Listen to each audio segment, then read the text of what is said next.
Hello, I'm Carol Davis, and I'm a small group leader for Women in the Word, and I've been doing this for a number of years. But prior to being a small group leader, I was also a participant at Women in the Word for a number of years. And we're going to talk about the central idea and why we use the central idea, or what we call the CI. First of all, it honors God by placing Him at the center of His unfolding story.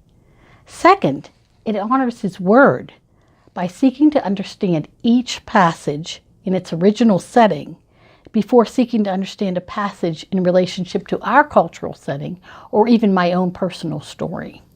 And as we say on the Women in the Word website, the Bible tells a coherent, interconnected story about God's intention to save a people for Himself through Christ.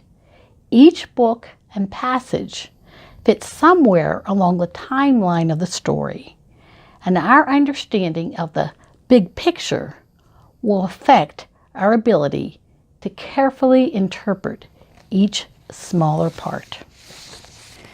The third point is it points us to Christ, our only hope, and it does this indirectly or directly depending on what passage of Scripture I'm studying. And this is in keeping with reading the Word through a redemptive historical perspective. And we believe this is what the Bible teaches us because this is what Jesus tells us. And Jesus tells us this in Luke 24. Now you remember that story. That's when He's risen from the dead and He's appeared to those two disciples on the road to Emmaus. And this is what He says in Luke 24, verse 27.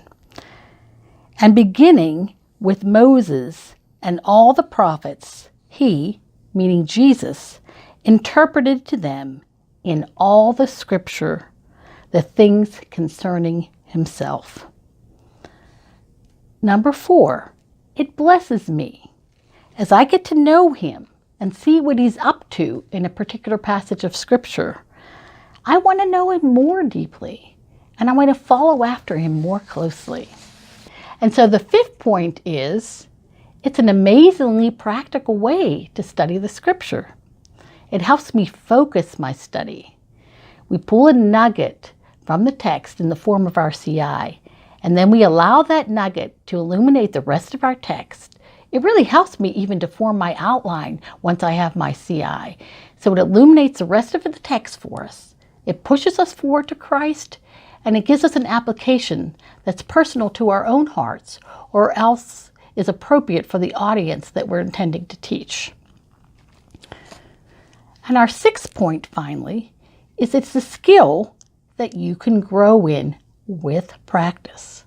I still remember the second year I came to Women in the Word as a participant, and my study group leader said to me after she heard my CI, "Well, actually, your CI is not a CI. It's an application for the text." That was such a teaching moment for me. And I continue to learn as I come to Women in the Word year after year. I learn from the plenary speakers, I learn from the other speakers, but most of all, I learn from the great women that are in my small group every year.